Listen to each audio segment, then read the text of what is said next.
Bentuk dan ciri dosa. Bentuk dosa dapat dibagi ke dalam dua, yaitu dosa lahir dan dosa batin. Dosa batin termasuk dosa hati atau batin. Terdiri dari 4 bentuk. Syirik, yang pertama syirik. Yang kedua, terus menerus dalam dosa. Yang ketiga, putus asa dari rahmat Allah. Yang keempat, merasa aman dari yang tidak diinginkan. Hasad, ria, dan takjub terhadap dirinya sendiri. Takabur, membanggakan diri, dan seluruh akhlak tercela. Sedang dosa lahir ialah dosa yang diperbuat oleh seluruh anggota badan, lidah, mata, telinga, mulut, tangan, faraj, kemaluan, dan kaki. Dosa lidah ada 4. Saksi palsu, menuduh perempuan berbuat zina, janji palsu. Dosa perut ada 3. Minum khamar, minum yang memabukkan, dan makan harta anak yatim. Dosa di kelamin ada 2. Zina dan liwat. Dosa di tangan ada 2. Membunuh dan mencuri. Dan dosa di kaki, lari dari medan perang. Dan dosa di seluruh anggota badan, durhaka kepada orang tua. Menurut fuqaha, bentuk-bentuk perbuatan dosa antara lain sengaja melakukan perbuatan salah yang pertama. Yang kedua, melanggar hukum yang telah digariskan Allah.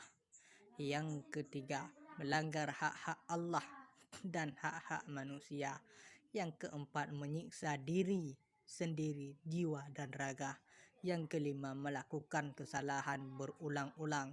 Yang keenam, melarikan diri dari kenyataan yang ada. Perbuatan dosa disyaratkan dalam Al-Quran dengan 11 ciri di antara lain. Yang pertama, tidak mau mendengarkan nasihat. Al-Ma'idah 27.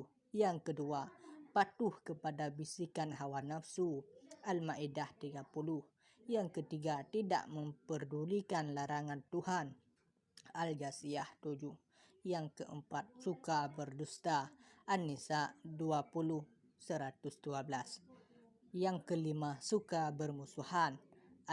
Al-Mujadilah 8. Yang keenam, suka melakukan perbuatan dosa. Al-Furqan 68. Yang ketujuh, suka melampaui batas.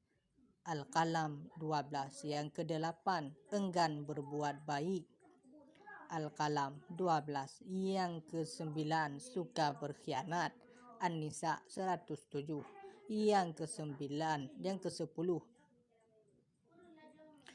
suka menyembunyikan kesaksian. Al-Baqarah 283. Yang ke-11, buruk sangka. Al-Hujurat 12. Jenis maksiat dan dosa. Secara garis besar, dosa dapat dibagi ke dalam 2 kategori, dosa besar dan dosa kecil. Para ulama berbeda pendapat dalam menetapkan dosa besar. Sebahagian berpendapat segala pelanggaran agama yang diberi ancaman dengan neraka dikategorikan berdosa besar. Sebahagian yang lain berpendapat tidak demikian, yang sesuai saja apa yang ditetapkan dalam hadis ataupun ayat. Sedang ulama fikih berpendapat perbedaan dosa besar dan dengan dosa kecil dapat dilihat dari akibat yang ditimbulkan dari dosa tersebut. Apabila kenyataannya kerusakan yang ditimbulkan hanya sedikit, maka yang demikian itu dosa kecil. Namun jika kerusakan yang ditimbulkan besar, maka itu dosa besar. Jumhur ulama berpendapat dosa kecil adalah perbuatan yang tidak ada aturan hukuman hadnya, hukuman yang ditentukan macam dan jenisnya oleh syarak dan merupakan hak Allah di dunia dan tidak akan disiksa di hari kiamat kelak. Namun dengan salat 5 waktu, salat Jumat dan puasa Ramadan. Cukup dengan salat 5 waktu, salat Jumat dan puasa Ramadan. Seperti dalam hadis Nabi, as-salawatul khamsu wal jum'atu ilal jum'ati wa ramadhanu ila ramadhana mukaffaratun ma bainahuma idza jatanabatil kabair. Rawahu Muslim an Harun bin Sa'id. Antara salat fardu sampai salat fardu lainnya, antara salat Jumat sampai salat Jumat lainnya, serta antara puasa Ramadan sampai puasa Ramadan berikutnya mendapatkan pelebur dosa selagi dosa besar dijauhi. Sedangkan dosa besar adalah perbuatan yang melanggar ketentuan Allah yang diancam dengan siksa neraka, kemudian laknat dan azab. Dalam berbagai hadis disebutkan ada 7 macam dosa besar, di lain waktu ada 4, dan pada kesempatan lain disebutkan 3 saja. Perbedaan ini menurut Said Qutb, wafat 1965 Masehi, ahli tafsir dari Mesir, disebabkan perbedaan kontekstual, karena Nabi mengeluarkan pendapat yang sesuai dengan masalah yang dihadapi individu yang bertanya kepada Nabi. Atau tidak ada pertanyaan, namun nasihat Nabi muncul diperuntukkan kepada khalayak dan banyak orang. Misalnya ada hadis Nabi yang mengatakan, jauhilah 7 dosa besar. Mendengar sabda Nabi, sahabat bertanya, apa saja yang termasuk dosa besar?